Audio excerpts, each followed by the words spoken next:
Hey everyone, this is Dr. Sandy with another video, and today's theme is father's health, dad's health. We want to keep dads healthy. I'm a dad, very proud to say I am the father of two amazing kids, two sons. And if I want to make sure I have an active role in the family, if I can support my wife, I have to make sure I'm healthy, and that's what the theme of this video is. And I think over time, I think we can all agree times have changed. So if we go back, let's even say 50 years ago, I'm going to kind of generalize, but men were kind of like, go to work and that was their role, and women would be more at home. Now, obviously, as I film this video, it's 2025. Obviously, things are completely different. Now what's happening is women are expected to obviously help in the house, but very active professionally. And then also with men, where maybe before it was just work related, they're doing stuff obviously at work, but now they have to help at home as well. And it's more of a team approach, I feel. So women obviously need to be healthy, but men need to be healthy as well. And I think with men, they can tend to not make health a priority.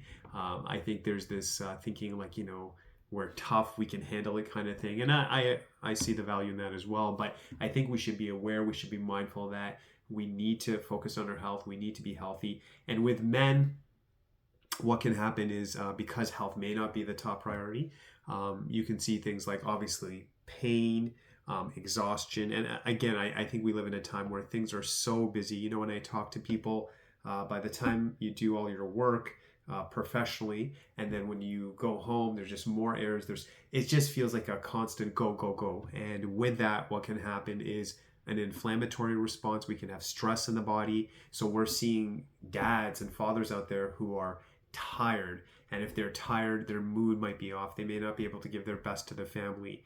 And if they're tired, and there might be also pain in the body, there might be neck pain, low back pain, there might be numbness and tingling in their body. Their digestion may be getting compromised, their sleep may be getting compromised. So the question becomes, what are things we can do naturally to help that? So as always, when we want the body to be healthy, where would it start? I would say one of the best things we can do for the nerve system, which controls the whole body, is honoring sleep. So I think we have to get to a point that we realize that we need to have a time we go to bed where we give the body a chance to rest and rejuvenate. I think that would be critical. And I think we can all agree for everyone, sleep has to be a huge priority, but especially being a chiropractor and being neurologically focused, nervous system focused, sleep is critical. That's when it really rebuilds the body. And as I share this advice with you as well, I'm on this journey as well. There's times, I do go to bed later and I need to work on that. But I know the times I've slept on time, you feel different. The body heals, it rejuvenates itself. So I would say sleep is critical. I would say the next thing is movement. We need to make time to move. I know people are busy, and then when you're tired, you don't want to do anything. But, the weather's getting good as I film this. We're now in June 2025. So making an effort to go for walks, maybe go to the gym, whatever that is. Maybe you're listening to this video and my challenge would be like, if you kind of look at it, we're almost approaching halfway through 2025. I know it's hard to believe I just said that, but half the year is almost done. So this would be a good marker to say, okay, where am I at with my health goals, my New Year's resolution? Maybe I made some commitments, how is it looking? Am I on course? Now, if you're on course, awesome. Maybe you've even surpassed it. But let's say you're kind of off course, this is a good time to reevaluate. So you may want to start walking. Maybe you're going to the gym twice a week and you committed to 3. So maybe going to the gym, maybe playing sports with your friends, maybe playing tennis, whatever that looks like. So look at your activity levels. And I would encourage, especially because I make these videos, I'm living in Canada, do things where you can go outside. I think that would be a huge bonus. Because again, when the weather gets cold, you can't go outside. So I would encourage that, maybe going for hikes, going on trails. So we want movement. Look at your nutrition. These things again affect the nerve system, so you need to move. Nutrition, obviously vital. Making sure you're getting your healthy proteins, whether you're vegetarian or not, doesn't matter, but healthy proteins need to go into the body, whatever that looks like. So looking at your meals. I'm a fan of high quality meals, but just frequently throughout the day. I know a lot of people are into intermittent fasting. And again, if you are very happy with that system and you feel great, I just believe that the body needs high quality energy throughout the day in smaller portions. That works for me, but again, do what works for you for sure. Making sure you're doing that. So if we have the rest, We have the movement we're going to do. Stretching should be twice a day. Stretching should be a regular thing. And one thing I was telling some of my patients as well is that, especially if there's something physical. So let's say like you're a professional, you work on a computer, but on the weekend you're going to do gardening. You need to do extra stretching before and after that. Your friend calls you and says, oh, can you help me move? You're going to do something a little more physically demanding. Just make sure you get some extra stretches in. So I think if we're, taking care of our body, getting the rest, we're moving, we're starting to eat right. Obviously, water hydration, great for the nerve system as well. And then honestly, I think for emotional health, that's a big one. So prayer, meditation, and honestly, just relationships. So I'm talking about fathers, but making time to have friends that you connect with, people who, when you talk to them or you're in their presence, you just feel uplifted. You enjoy their company, whether it's laughter, they're there for you. If there's something bothering you, you can talk to someone. But I think for doing these things, we're going to be healthy. And specifically, these things will obviously help the nerve system, because too many people have a nerve system which is overstimulated. They're exhausted, then they can't sleep, their mood's off.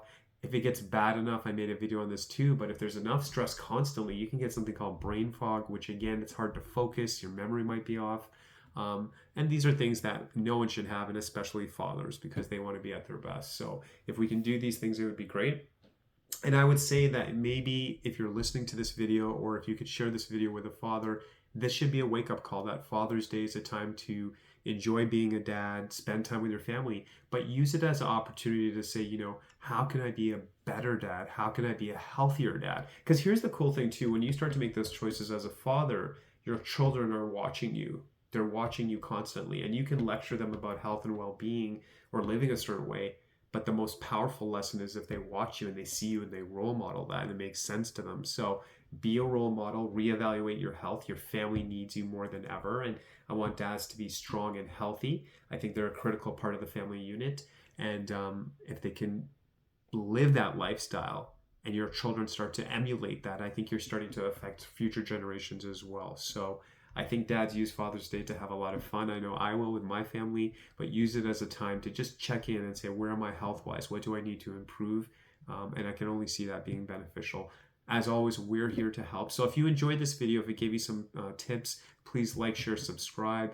Please share with any fathers you know who may have any health challenges. And I would say as well that if you want to reach out to us, our office focuses on the nerve system chiropractically, natural ways to get a body better by working with the spine and the nerve system. If you have any questions whatsoever and you'd like to work with us, please call or text us at 905-896-3393. Call or text us again, 905-896-3393. We have a website, gopowerflow.com. I'll leave it in the comments. You'll be able to see that information. And we're just here to help. Maybe you have a question. If you do want to work with us, we're here for you. We are here to serve. That's what our team's all about.